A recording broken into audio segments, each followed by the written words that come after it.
graça e a paz de nosso Senhor Jesus Cristo permaneça em cada coração. Boa noite, irmãos. Estamos felizes por mais esta vez com esta mensagem do profeta desta era aí para a igreja que está em São José do Rio Preto. Deus abençoe a cada irmão, a cada irmã. Fique firmes, que o nosso Deus é forte. Nós vamos falar hoje sobre a corrida das duas vidas e os dois nascimentos. Nós vamos ler o livro de Jó, capítulo 14, versículo 1, e o livro de São João, capítulo 3, versículo 3. Em Jó 14, verso 1, ele disse: o homem nascido de mulher é de poucos dias e cheio de inquietação. E no livro de São João, capítulo 3, verso 3, Jesus disse ali, respondendo para Nicodemos, disse-lhe: na verdade te digo que aquele que não nascer de novo não pode ver o reino dos céus, ou o reino de Deus. Vemos aí, então, duas passagens diferentes. E nisto nós vamos basear os dois nascimentos e as duas vidas. A vida natural e a vida eterna. O nascimento natural e o novo nascimento espiritual. Vamos falar um pouquinho a respeito de Jó. As suas clamações. Em Jó 3, 23, ele disse, ele faz uma interrogação ali para Deus. Por que se dá luz ao homem, cujo caminho é oculto, e a quem Deus o encobriu? Porque antes do meu pão vem o meu suspiro, e os meus gemidos se derramam como água. Porque o que eu temia me veio, e o que receava me aconteceu. Nunca estive descansado, nem sosseguei, nem repousei, mas veio sobre mim a perturbação. Jó vivia pensando no mal que poderia vir sobre ele. E nós não podemos dar ordens conscientes a nós mesmos para sermos bem-sucedidos aqui na Terra. Porém, podemos tomar conscientemente a decisão de nos sentirmos bem-sucedidos com as bênçãos de Deus. Porque uma mente afetada de sentimentos negativos, depositado no nosso subconsciente, traz alelumes espirituais. Note bem isso. Às vezes nós saímos de casa e pensamos logo, primeiramente, no acidente que pode acontecer. Isso é uma mente afetada de sentimentos negativos. Sempre nós temos alguma coisa assim. Então Jó, ele não queria que aquelas coisas acontecessem. Porém, Ele pensava naquilo. Perguntas e respostas sobre o Espírito Santo. No parágrafo 104, o irmão Branham disse que Jó, um homem perfeito, um homem justo, mas Deus permitiu que o diabo viesse sobre ele e o açoitasse e tudo mais para a perfeição do seu espírito. Isto era, na realidade, os seus pensamentos negativos, vê? Então, os espíritos malignos têm, e Deus usa os espíritos malignos, muitas vezes, para realizar o seu plano e sua vontade. É difícil entender essas coisas, mas não tem nenhum demônio que não seja sujeito a Deus. Mas veja o que Jó disse ali no seu capítulo 23, no verso 6. Porventura, segundo a grandeza de seu poder, Deus contenderia comigo? Ele faz uma interrogação para si mesmo.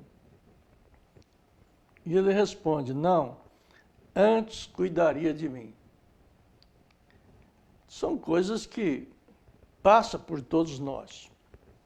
Mas vamos pensar então. O homem nascido da mulher é de poucos dias e farto de inquietação. Olha,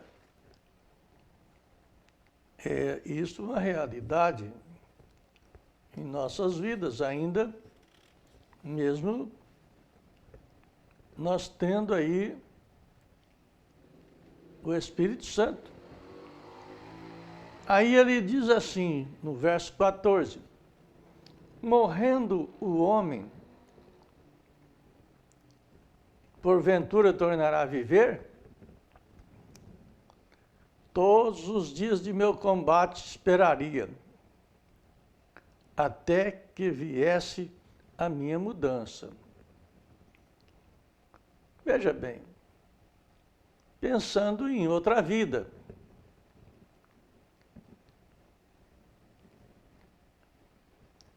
Davi viu a ação de Deus no seu primeiro nascimento. Nós notamos aqui no Salmo 139, como que Davi se expressou ali, que dá para nós ficar assim um tanto ciente de que Deus cuida de nós até antes de entrarmos no ventre da nossa mãe. Veja bem, ele disse aqui, Davi, Senhor, tu me sondastes e me conheces. Tu conheces o meu assentar e o meu levantar, de longe entendes o meu pensamento. Cercas o meu andar e o meu deitar, e conhece todos os meus caminhos. Sem que haja uma palavra na minha língua, eis que o Senhor tudo conhece. Tu me cercastes em volta e puseste sobre mim a tua mão. Tal ciência é para mim maravilhosíssima, tão alta que não a posso atingir. Para onde me irei do teu espírito? Ou para onde fugirei da tua face? Se eu subir ao céu, tu aí estás. Se fizer no céu a minha cama, eis que tu ali estás também. Se tomar as asas da alva, se habitar na extremidade do mar, até ali a tua mão me guiará e a tua destra me susterá. Se disser de certo que as trevas me encobrirão então a noite será luz à roda de mim. Nem ainda as trevas me escondem de ti, mas a noite resplandece como o dia, e as trevas e a luz são para ti a mesma coisa.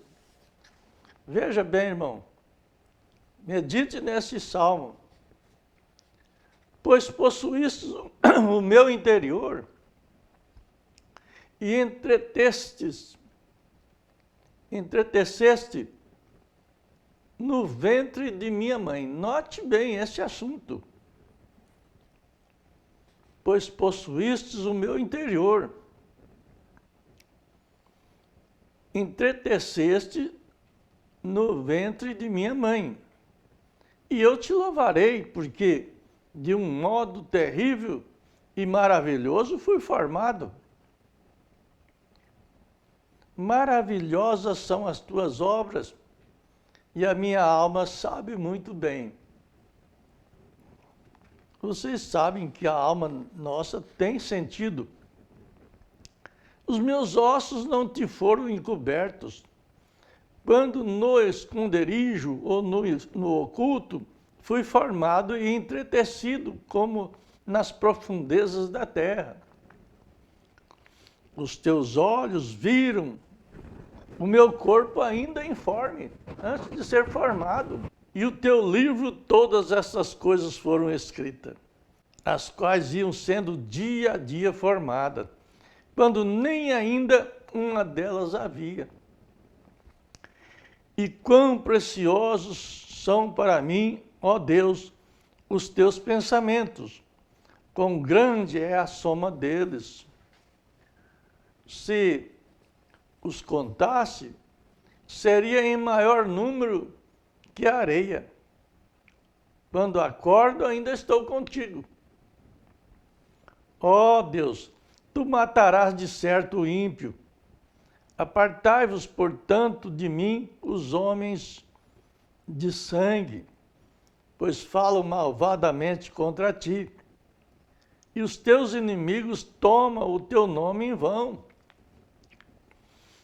Não aborreço eu, ó Senhor, aqueles que te aborrecem? E não me aflijo por causa dos que se levantam contra ti? Aborreço-os com ódio completo, tenho-os por inimigo. Aqueles que são inimigos de Deus.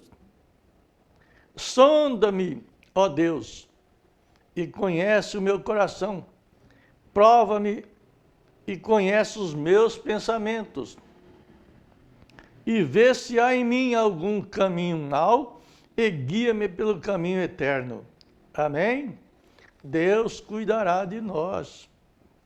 Deus cuidará de nós. Agora, veja bem, um dia, irmãos, vamos pensar sobre isto.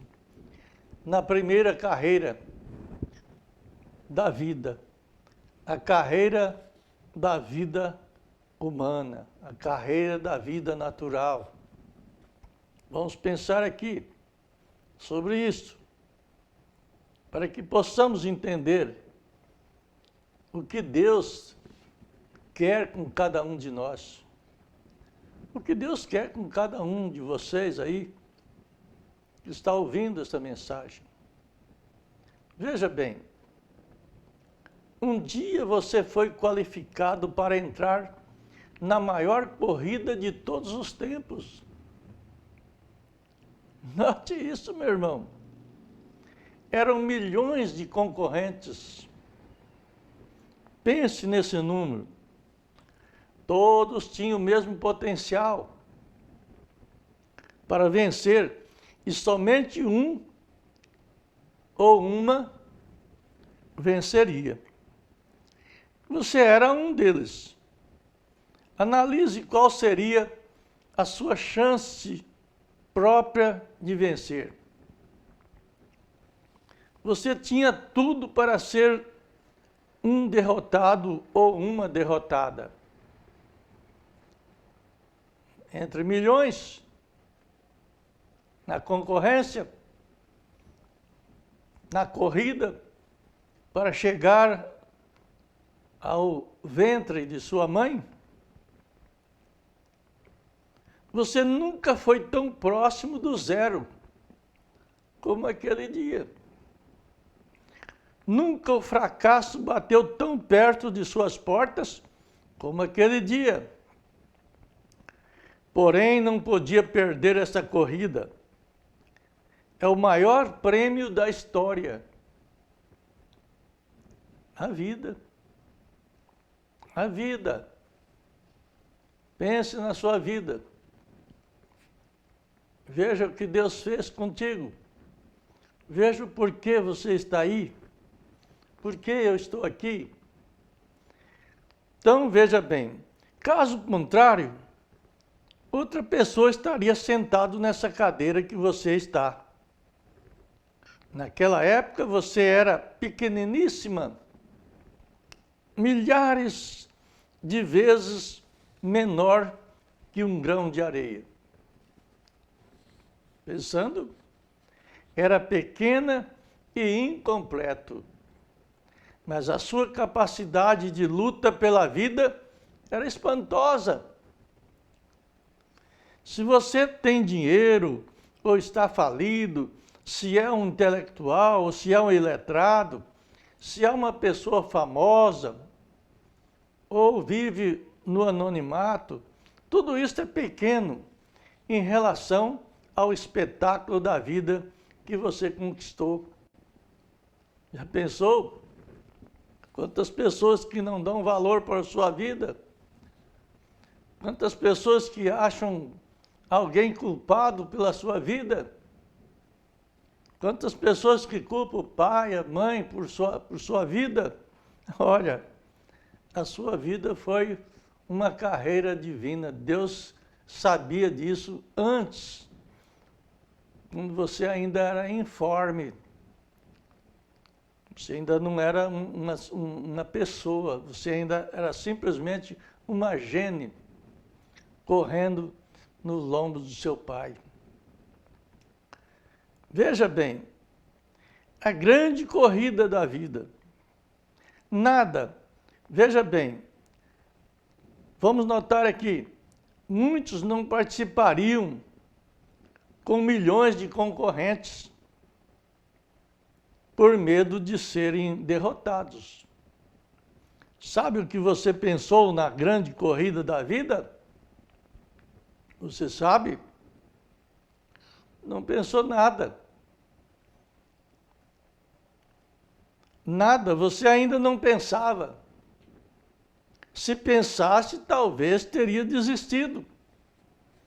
O passo mais importante da vida foi dado na ausência dos sentidos. Pensa bem, isso aí nós vamos precisar ali na frente. Vou repetir. Nada, você ainda não pensava. Se pensasse, talvez teria desistido. O passo mais importante da vida foi dado na ausência dos sentidos.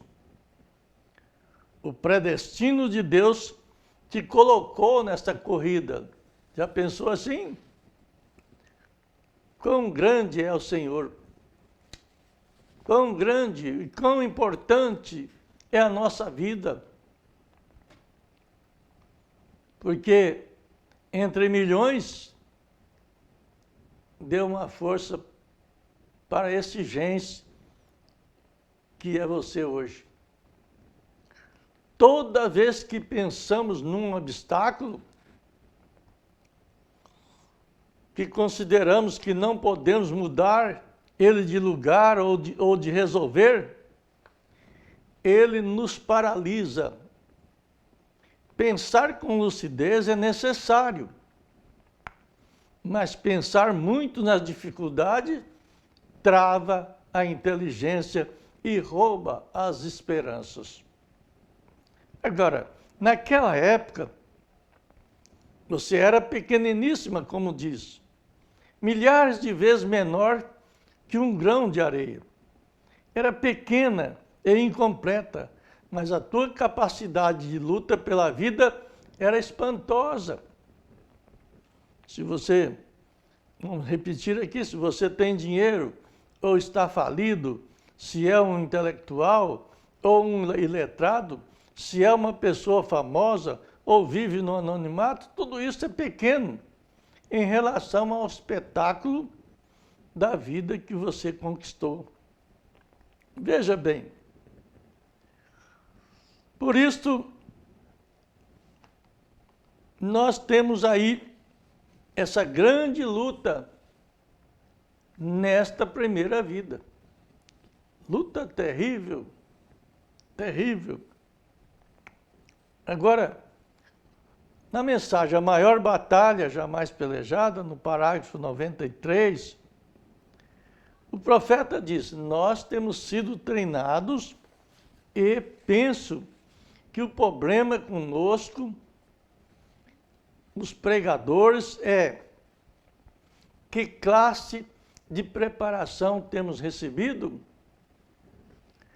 Deus está preparando nós para esta grande batalha. Tanto em Mateus capítulo 24, como em Daniel capítulo 12, a Bíblia diz que haveria um tempo de angústia sobre a terra, como nunca o tempo de angústia sobre a terra houve, como nunca o tem havido antes.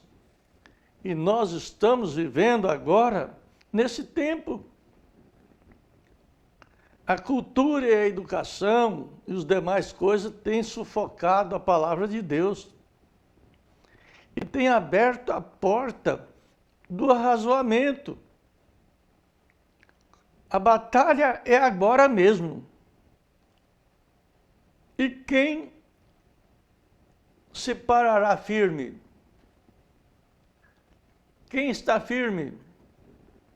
Aleluia! A batalha está a ponto de começar, tudo está rugindo. Observem a tremenda oposição que temos hoje. Porém, quem será como Davi para dizer: permita vocês que esse filisteu incircunciso desafia aos exércitos do Deus vivo? E ele disse: eu mesmo vou enfrentá-lo. Amém? Seja dessa forma. Os filisteus, os gigantes, os fortes, as fortes lideranças, os fortes pensamentos humanos tentam enfraquecer a fé dos eleitos. Mas o pequeno Davi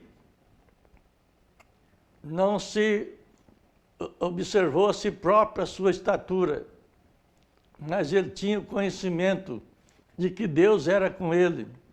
Deus era com ele. Veja bem, essa expressão é um pouco estranha.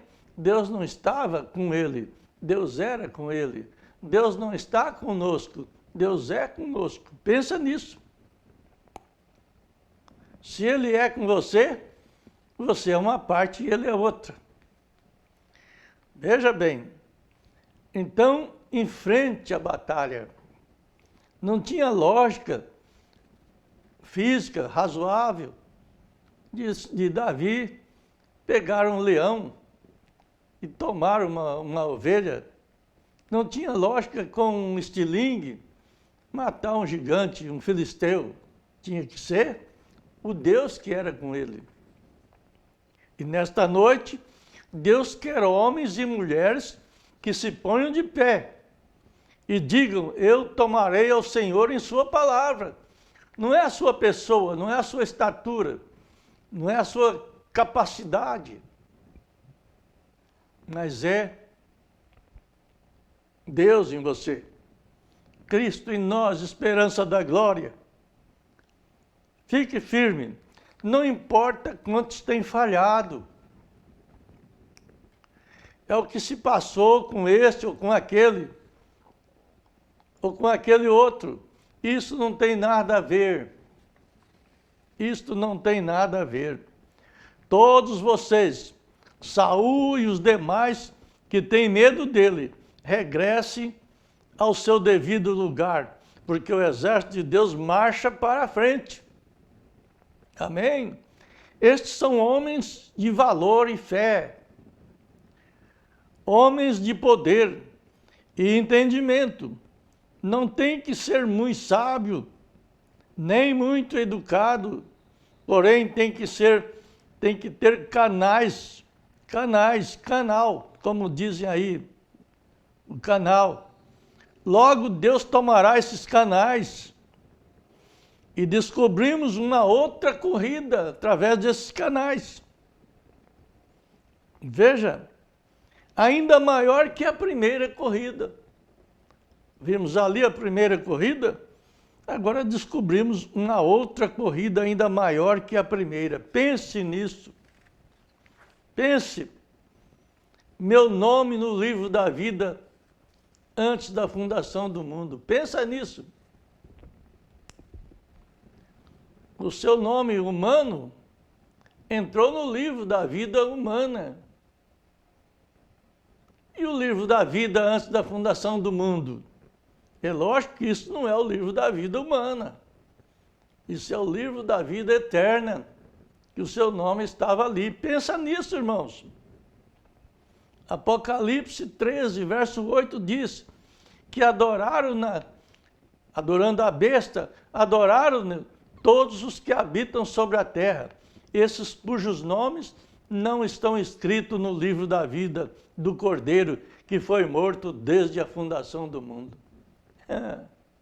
Descobrimos isto. Davi viu esta outra vida. E ele disse, ali no Salmo, a sua misericórdia é maior que a vida. O profeta tem uma mensagem que chama a vida. Vocês vão ler isso lá. A sua misericórdia é maior que a vida. O que seria maior do que essa vida? Para Davi dizer isto. O que é a misericórdia de Deus? Aquela vida que o homem perdeu no Éden. E a misericórdia é o retorno dessa vida na sua alma, na sua vida humana. E ela traz vida eterna nesta vida humana. Veja bem, isso parece que é complicado para entender, mas não é. Você vai olhando nas Escrituras e ela mostra isso. Moisés viu o invisível. Paulo viu na hora da guilhotina. Esta é a corrida para a vida eterna. Sim, você não pode usar os seus sentidos naturais. Pois ao nascer de novo, ele nos deu o sexto sentido. Com aquele sentido humano, não temos condições nenhuma. É só fracasso.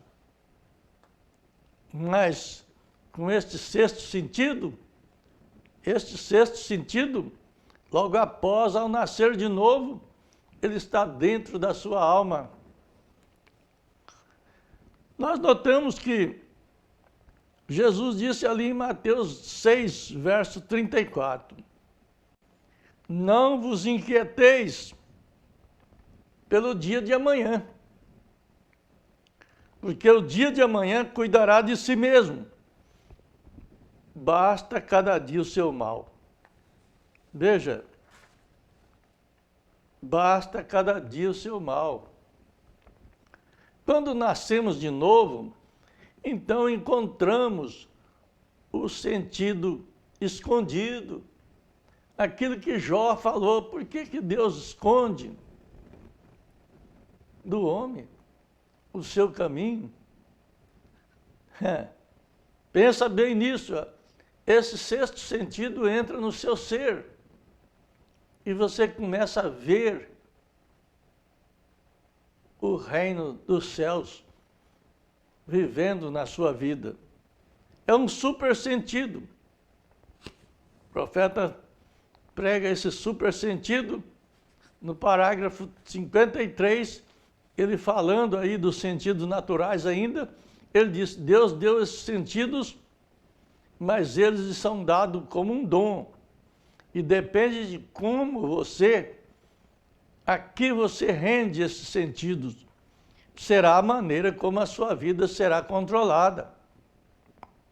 A maneira como você rende esses 5 sentidos, você é. O que você vê, o que você ouve, o que você saboreia, cheira ou sente, seja o que quer que estes sentidos estejam rendidos, ele dominará você. Mas somos gratos a Deus por termos os 5 sentidos. Mas de maneira nenhuma esses sentidos são dados a você para te guiá-lo. Eles foram dados a você para contato terreno, porque foi-lhe dado para o sentido, para o caminho dos céus, para o caminho da eternidade, o 6º sentido. E esse 6º sentido pertence somente a cristãos. Você não pode ter esse 6º sentido até se tornar um cristão, nascido de novo. A única maneira de você alguma vez poder ter mais que os 5 sentidos naturais para a pessoa natural, mas é o 6º sentido, é mais conhecido pelos cristãos como o sentido da fé. A fé não é essa vontade que nós temos natural aí de esperar por alguma coisa. A fé é uma substância, é a prova das coisas que não se vê, mas que existem. Veja bem, agora, é aquele que governa e guia, é esse sentido que governa e guia, e é superior a todos os outros sentidos, é superior a todos os sentidos e a todos os outros 5 sentidos. Por isso, temos que viver pela fé. O justo vive pela fé. Amém? A personificação do cristianismo, no parágrafo 114, o profeta diz aqui: Deus dá um coração novo.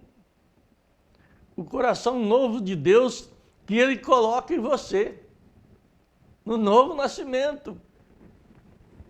Pensa nisto. Pensa como que você se sente quando você falha. Você sente muito ruim, muito mal, enquanto você não pedir perdão ou você perdoar, você não se sente satisfeito, porque Deus não concorda com o pecado. Ele ama o pecador, mas não concorda com o pecado. Então, para isso, Ele coloca em você um coração novo. E Ele está bem no centro. Este é o seu. E o seu impulso, de onde suas emoções saem. E o novo Espírito se posiciona bem no centro do novo coração. Um novo Espírito. O Espírito Santo, que entra dentro do seu ser. E o Espírito de Deus, o Espírito Santo, se centraliza bem no meio do seu novo espírito. E dali ele controla as suas emoções. Veja isso, irmãos. Pensa como que você está controlado. Quando você está em dificuldade, em apuro, pensa como Deus trabalha. Você inclina a sua cabeça aquele momento ali, mesmo em silêncio, e pensa, logo a sua consciência te leva para a subconsciência. E Deus fala na sua alma: tu és meu filho, eu te guiarei, eu continuo te salvando, te libertando, te curando. Veja bem, a mensagem às 10 virgens, parágrafo 42, o profeta diz: mas você tem um novo nascimento, agora. Os outros não. Eles só tinham um nascimento lá atrás, como nós também tínhamos. Como aquele que não nasce de novo ainda tem.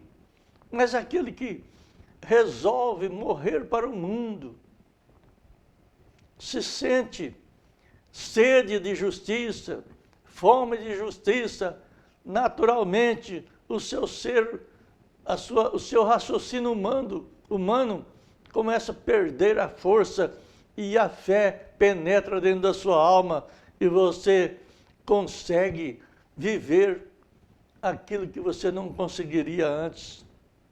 Veja bem, eles só tinham um nascimento lá atrás.